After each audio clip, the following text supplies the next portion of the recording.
أعوذ بالله من الشيطان الرجيم بسم الله الرحمن الرحيم اللهم صل على محمد وآل Muhammad. Vous implorez la fin de l'occultation. Vous me demandez pourquoi je n'apparais pas. Qu'avez-vous fait pour? Avez-vous oublié ce que vous avez fait?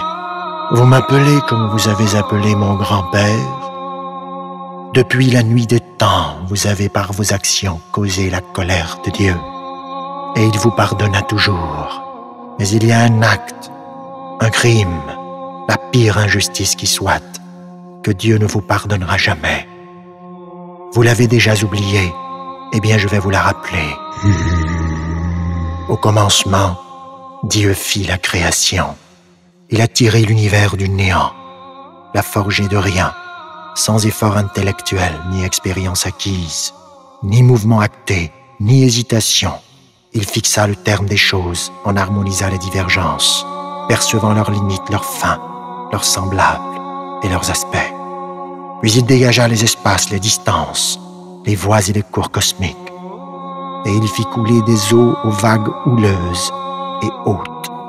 Puis il ordonna au vent de renvoyer les eaux, de les brider et de les dompter. L'air s'y livra passage, et les eaux s'y déversèrent. Dieu fit graviter un soleil éclatant et une lune scintillante. Ensuite, il ordonna à la terre de se stabiliser, et elle s'installa. Et puis Dieu créa l'homme. Tout était donc parfait. Et l'homme transgressa. Il descendit donc plus bas. Instinct, bestialité, orgueil, au point où l'homme tua l'homme. Le malin avait réussi. Ce fut le point de non-retour. L'humanité fut mise à rude épreuve, et le côté animal de l'homme prit vie.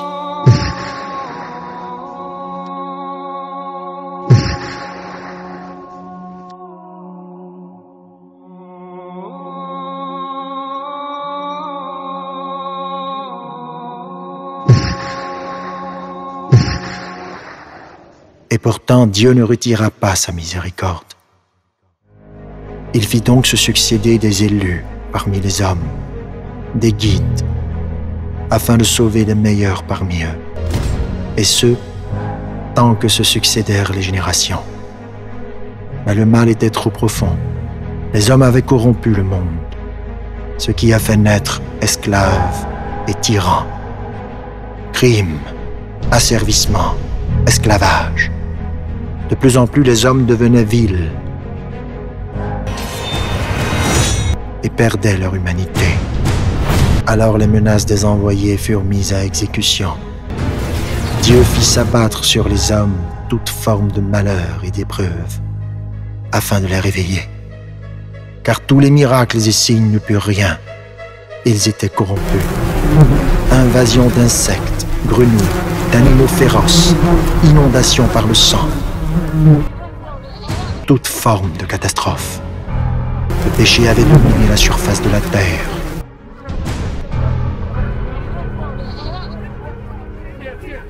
Au point où les hommes, dans leurs insouciances du jugement dernier, se croyaient éternels, et les tyrans se prenaient pour Dieu.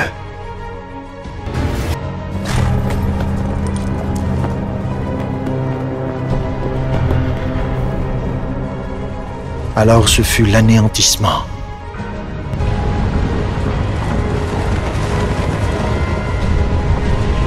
Furent sauvés ceux qui furent sauvés. Les années et les siècles s'écoulèrent.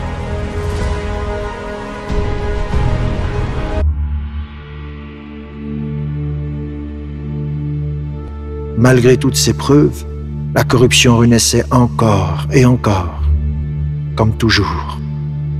Du fait de la transgression du plus grand nombre, le mal dominait.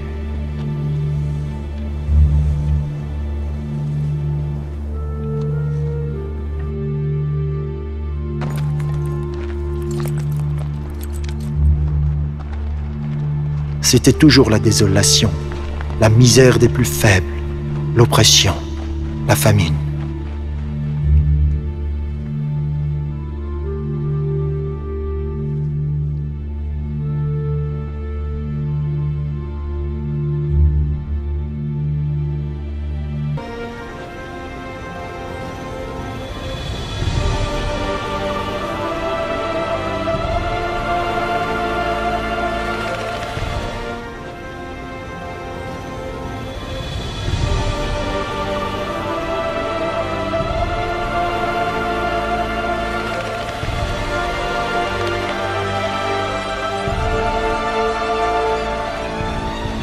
Les oppresseurs mécréants allèrent jusqu'à défier Dieu. Ils marchèrent sur sa maison pour la détruire. Les éléphants s'arrêtèrent net.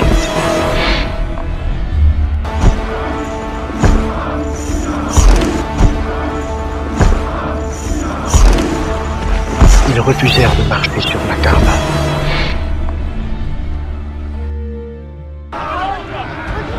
Une fois de plus, Dieu réagit.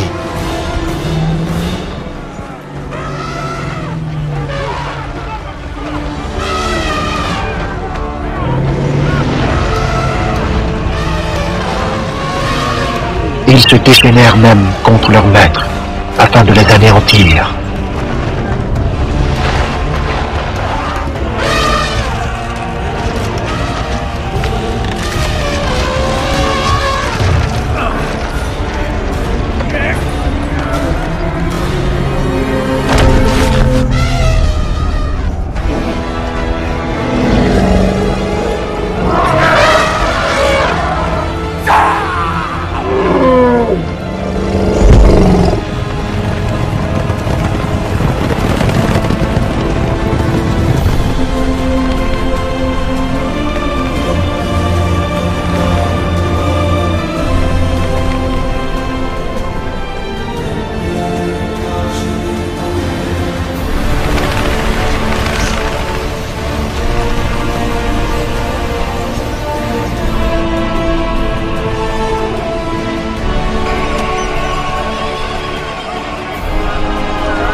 Dans la même période, Dieu, par sa miséricorde infinie, fit le plus grand miracle que connut l'humanité. Pour le plus grand bonheur des meilleurs parmi les hommes, il fit naître son dernier messager, le sauveur de l'humanité, Muhammad, sallallahu alayhi wa sallam. Le livre fut donc parachevé. Un nouvel ordre fut instauré selon les règles de Dieu. Certes, le mal existait toujours, mais au moins les croyants avaient leur base. Les fondements de l'islam existaient. Malheureusement, le temps du prophète fut court. Il fit alors son testament et annonça ses successeurs et héritiers après lui. Il proclama donc: après moi, les imams seront au nombre de 12. Celui qui leur fait du bien, me fait du bien. Et celui qui leur fait du mal, me fait du mal. Le premier d'entre eux, mon successeur désigné par Dieu, est Ali ibn Abi Talib, alayhi salam.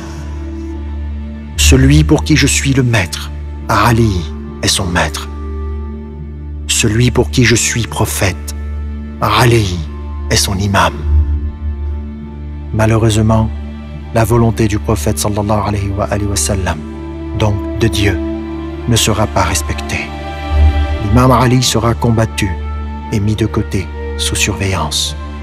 Sa famille, celle du prophète, va connaître le pire sort. Ceci par les hommes une fois de plus, simplement parce qu'ils avaient été choisis par Dieu. À nouveau, les hommes défièrent Dieu. Ainsi, à peine quelques années après la mort du prophète, ses pires ennemis, ceux qui combattirent l'islam avec acharnement, les Umayyads, à leur tête Abu Sufyan, reprirent les rênes de l'islam. Quelle ironie du sort! Lui et sa lignée devinrent les califes, et ils n'avèrent qu'un seul objectif: faire disparaître l'islam. Car pour eux, tout ce qui est lié au prophète et sa famille devait disparaître. Tant ils avaient de haine pour le prophète et l'imam Ali alayhi salam. Commença donc la persécution et attaque sur la famille du prophète. Les fondements même de l'islam étaient attaqués. La maison de Dieu a connu plusieurs destructions. Les croyants connurent des séries de massacres. l'islam était en danger, car menacé de disparaître. Après 20 ans de tyrannie, de crimes, de despotisme, Muawiyah meurt au pouvoir. Son fils Yazid, le maudit, comme lui, fait fi du traité signé entre son père et l'imam al-Hassan alayhi salam, qui stipulait qu'à la mort de Muawiyah, les rênes de la communauté revenaient à ce dernier ou à son héritier, donc à la famille du prophète sallallahu alayhi wa sallam. Il comprit bien vite que s'il voulait garder le califat, il devait obligatoirement obtenir l'allégeance de l'imam al-Hussein alayhi salam, qui devenait automatiquement héritier du califat, vu que l'imam al-Hassan alayhi salam avait déjà été assassiné après empoisonnement par Muawiyah bien des années auparavant. Yazid en aurait fini ainsi avec toute forme d'opposition à son califat, car il savait l'estime qu'avait le peuple pour l'imam alayhi salam, mais surtout l'aversion du peuple à son égard, tant il était débauché, perfide, criminel comme son père. Il savait que le peuple ne voulait plus des Bani Umayya. Il devait donc prévenir tout soulèvement, et il était conscient du danger que représentait l'imam al-Hussein alayhi salam pour son trône. Il dépêcha donc le plus rapidement possible des soldats pour retrouver l'imam et le forcer à prêter allégeance en public, et ce par tous les moyens, même s'il fallait le tuer. De Médine à la Mecque, l'imam savait tout ce qui se tramait contre lui. Il savait que Yazid était capable de verser son sang à la Mecque. Mais pire, le plus grave, et ce qui le préoccupait le plus, c'était le sort de l'islam. Le livre de Dieu était en danger, car Yazid voulait absolument sa disparition. Il fallait donc prendre une décision. Il fallait agir. Pendant ce temps, l'imam recevait des milliers de lettres de partout, l'invitant à venir et à accepter d'être leur chef, car il ne voulait plus les maudits Bani Umayya. Ainsi donc, en un jour de Arafat, au cours du pèlerinage, l'imam sortit de la Mecque, répondant ainsi à l'appel du peuple opprimé, mais surtout à l'appel de Dieu, la mission de sauver l'islam. Sur une terre aride, sous un soleil torride, l'imam, en tête de sa caravane, composée de sa famille et compagnons, marchèrent vers Koufa. Après plusieurs jours de marche difficiles et pénibles, cela n'était pas le plus dur. Une armée de plusieurs milliers d'hommes les attendait, dépêchés par Yazid, le maudit. L'imam savait ce qui les attendait.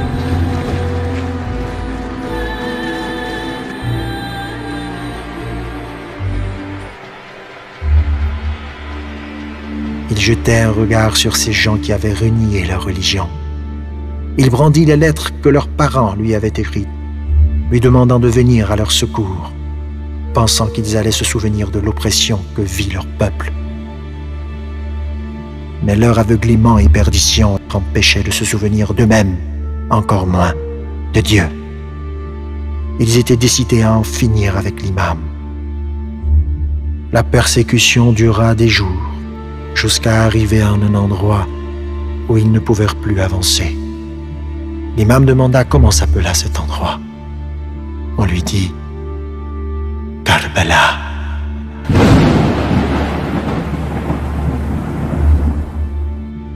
L'imam s'arrêta, soupira et comprit que l'instant n'était plus loin.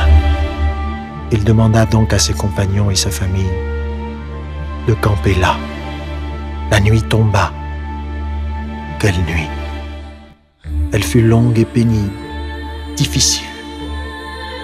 Pendant que les femmes et enfants terrifiés d'un lendemain incertain priaient, les hommes autour de l'imam al-Hussein alayhi salam se concertèrent.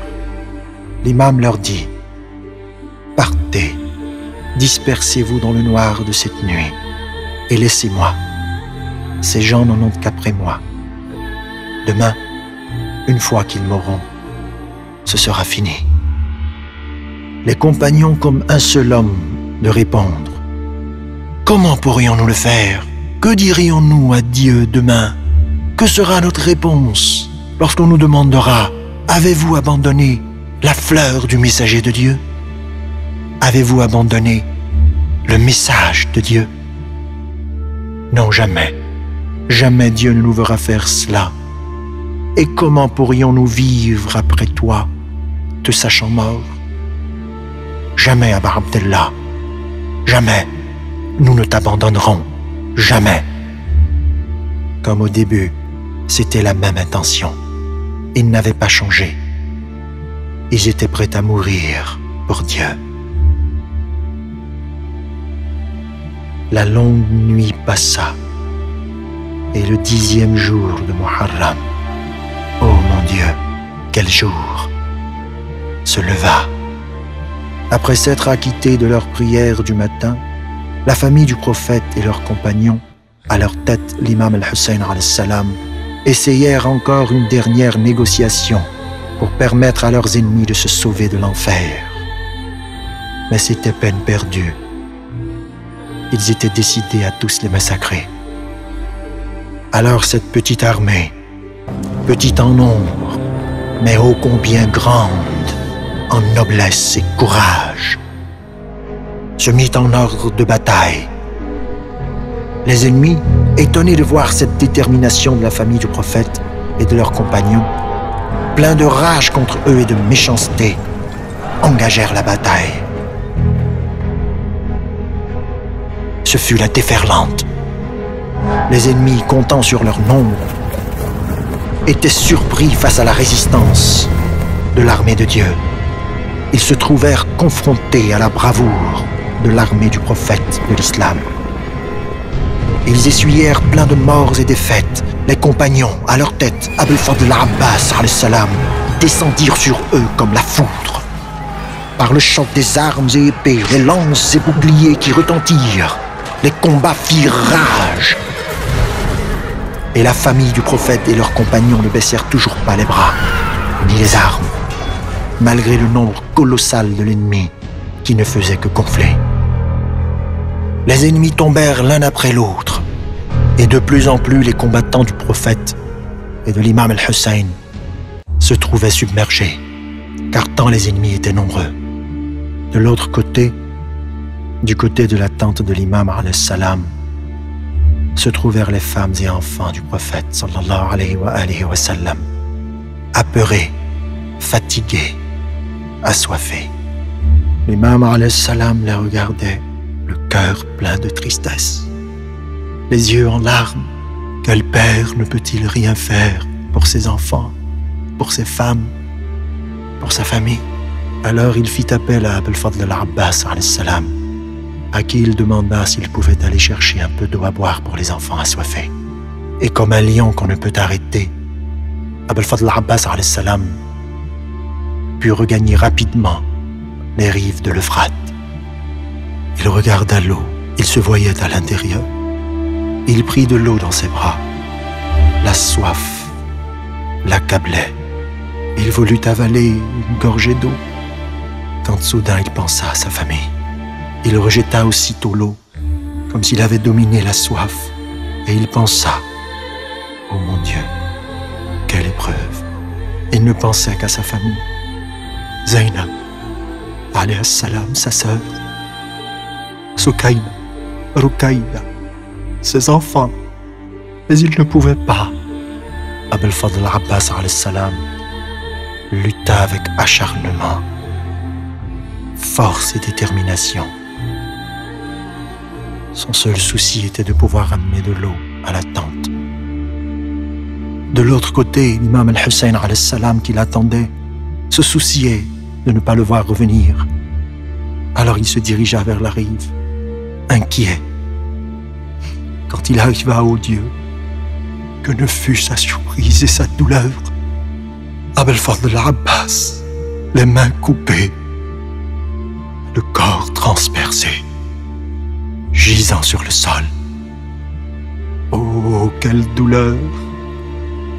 L'imam al-Hussein qui marchait à petits pas, affaibli, fatigué, plein de blessures, le vit au loin couché.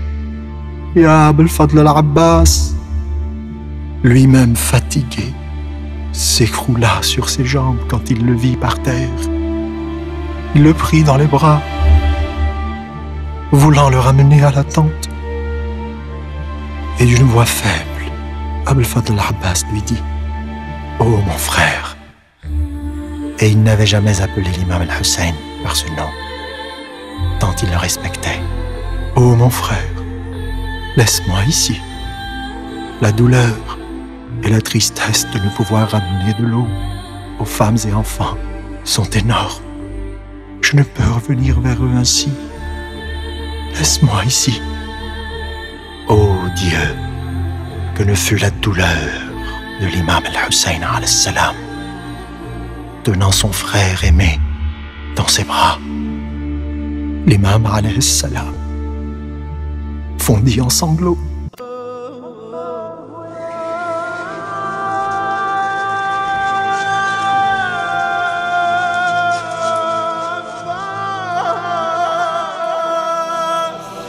أطفالك عباس ظما وينادون الماء الماء في قلبك نخوة حيدر.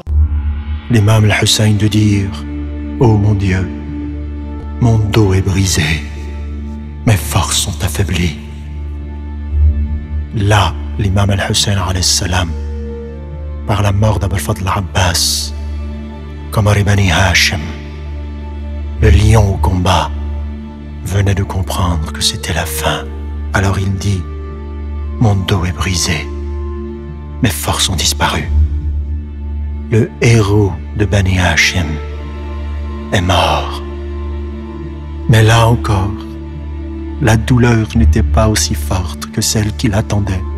Il allait rencontrer ses femmes et enfants, Setna Zainab, alayhi salam, ses filles, ses fils, son nourrisson. Oh mon Dieu, quelle douleur, quel malheur! Il a vu des yeux de chef, d'imam, d'amis, ses partisans, ses compagnons fidèles exterminés. Il a vu des yeux d'oncle, du cœur d'oncle, ses frères, ses cousins, tomber les uns après les autres. Il a vu des yeux de père, ses enfants massacrés. Et maintenant, après cela, après la mort d'Abul Fadl al-Abbas, il restait seul, son sabre tranchant, dégainé, et il combattait. L'imam alayhi salam s'arrêta et appela: ô rareté des défenseurs, n'y a-t-il personne pour nous secourir? N'y a-t-il pas d'aide pour nous soutenir? N'y a-t-il pas de défenseur de l'honneur du messager de Dieu, sallallahu alayhi wa sallam? Il se dirigea ensuite vers son campement. Sayyidat Zainab alayhi salam sortit de la tente. Qui va m'amener le cheval et la côte de maille? Et les compagnons gisant au sol, et les défenseurs rares. Alors arriva à lui Zainab alayhi salam avec le cheval qu'elle mène. Et les larmes au souvenir de la séparation ruisselantes, et qui dit: tes paroles m'ont brisé le cœur de tristesse. Plût à Dieu que les montagnes disparaissent. Et elle se dit en elle-même: quelle endurance, quelle dureté de cœur. Quelle sœur amènerait à son frère le cheval de la mort? L'imam demanda des nouvelles de sa fille Soukaina.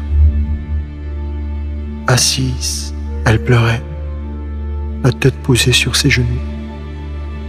L'imam alayhi salam l'appela.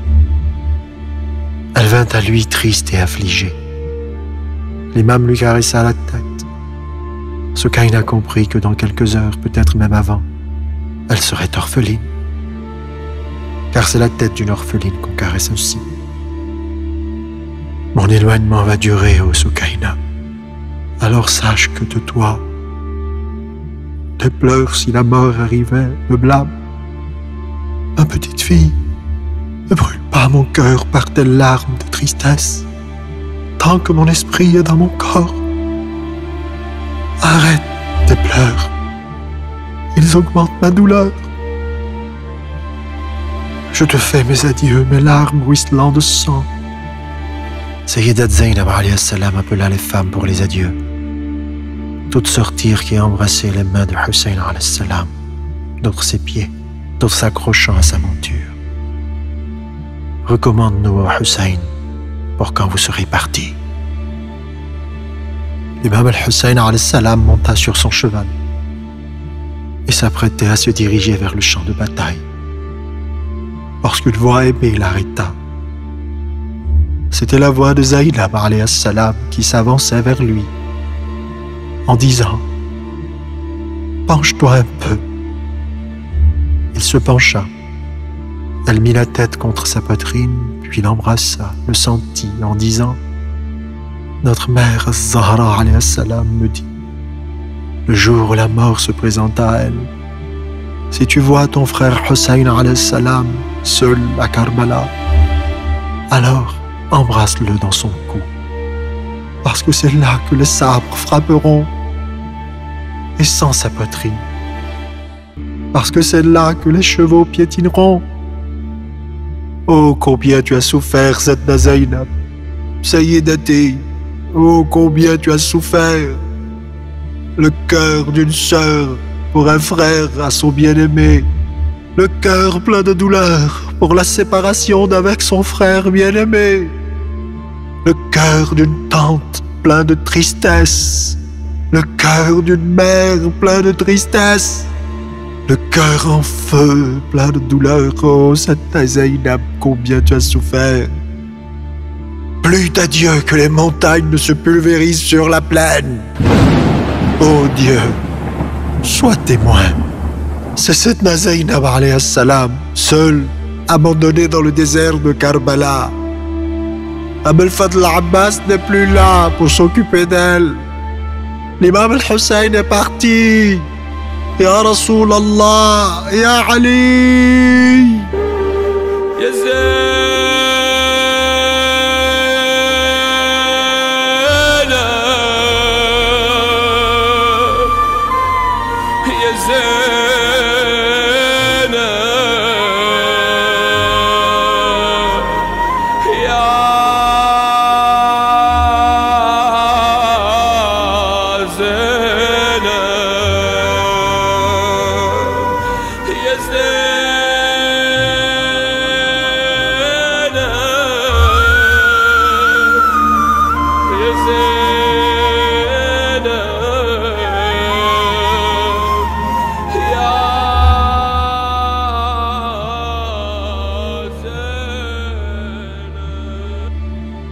L'imam monta son cheval, regarda le champ de bataille, jeta le regard sur les ennemis qui l'attendaient comme des hyènes, comme des charognards, à l'affût de leur proie, et chargea au combat, laissant derrière lui Zadna Zainab alayhi salam, les femmes et les enfants.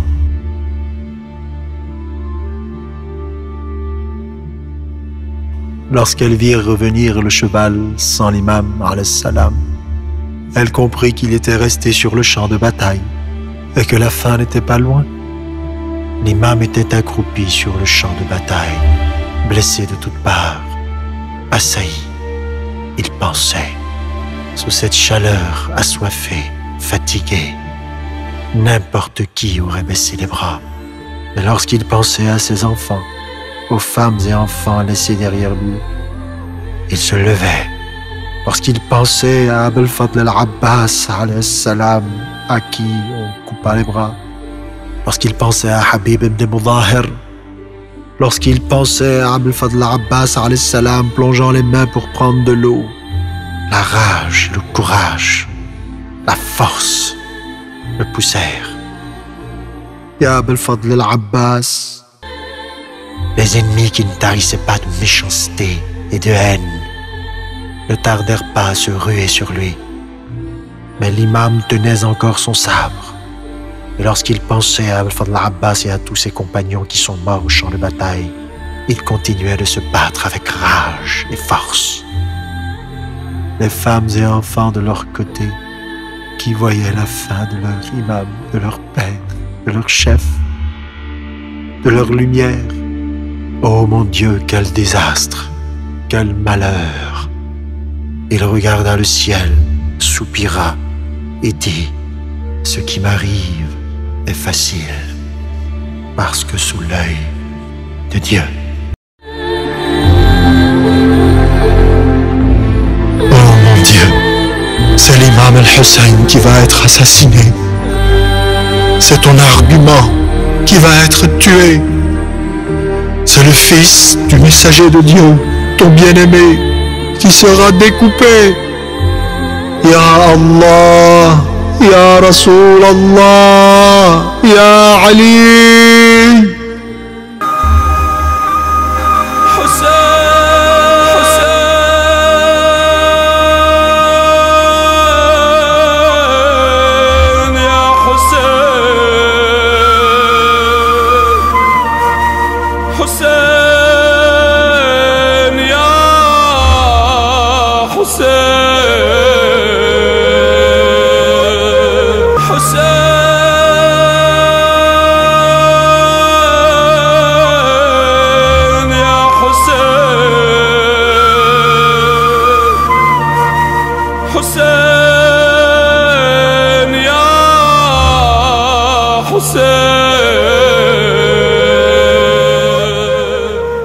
La famille du prophète sallallahu alayhi wa sallam, ses compagnons, moururent sur la terre de Karbala le 10e jour du Muharram en l'an 61 de l'Hégire.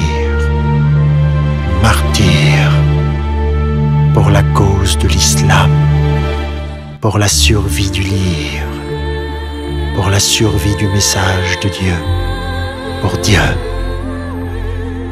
Ce qu'il faut comprendre de la mort et du combat de l'imam al-Hussein alayhi salam est que même s'il avait gagné la guerre à Karbala, il n'aurait pas pu atteindre le même objectif que celui atteint par son sacrifice, car les musulmans seraient restés encore dans leur sommeil et l'islam aurait pu à tout moment disparaître. Mais la mort de l'imam al-Hussein et les conditions de son martyre secoua les consciences des musulmans qui seulement en 2 ans, tout au plus 3, se soulevèrent contre la tyrannie de Yazid, contre le régime criminel de Bani Umayya. Ainsi ils furent chassés du pouvoir et l'islam reprit ses droits. Au moins, le Coran était sauvé. L'islam revivait. Allahu Akbar, Allahu Akbar.